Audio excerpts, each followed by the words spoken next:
સમાચાર મળી રહ્યા છે પાલનપુરથી કે જ્યાં કલેક્ટર કચેરીમાં બોમ્બ મૂક્યાનો મેલ મળ્યો છે। કલેક્ટર કચેરીને ધમકી ભર્યો ઈમેલ મળ્યો છે। 6 અલગ અલગ જગ્યાએ બોમ્બ મૂક્યાનો મેલ મળ્યો છે। કલેક્ટર કચેરી, જનસેવા કેન્દ્ર ખાલી કરાવવામાં આવ્યા।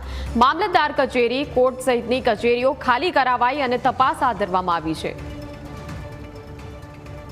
બનાસકાંઠા જિલ્લાની મુખ્ય મથક પાલનપુરની જે જિલ્લા કચેરી છે કલેક્ટર કચેરી છે ને કલેક્ટર કચેરીમાં ધમકી ભર્યો જે મેલ મળ્યો છે। મેલમાં એવું જાણવા મળ્યું છે કે કલેક્ટર કચેરીમાં બોમ્બ મૂકવામાં આવ્યો છે ને બોમ્બ મૂકવાને બપોરના સમયે આ બોમ્બ ફૂટવાનો છે તેવો કલેક્ટરના જે મોબાઈલ છે ને મોબાઈલ ઉપર આ મેલ મળ્યો છે ને જેને લઈને અત્યારે તમામ જે કલેક્ટર કચેરી છે તે પોલીસ છાવણીમાં ફેરવાયું હોય તેવું જોવા મળી રહ્યું છે। આપ જે રીતે દ્રશ્ય જોઈ શકો છો તમામ પ્રકારનો અહીંયા જે ટ્રાફિક જામના જે દ્રશ્યો છે તે જોવા મળી રહ્યા છે। કહી શકાય કે અત્યારે તમામ પ્રકારનો જે પોલીસ સ્ટાફ છે, પોલીસ સ્ટાફ, ડોગ સ્ક્વોડ સહિતની જે ટીમો છે તે ઘટના સ્થળે પહોંચી ગઈ છે। એટલે કે અત્યારે તો જે કલેક્ટર કચેરી, જનસેવા કેન્દ્ર, મામલતદાર કચેરી સહિતની જે કચેરીઓ છે તે ખાલી કરવામાં આવી છે।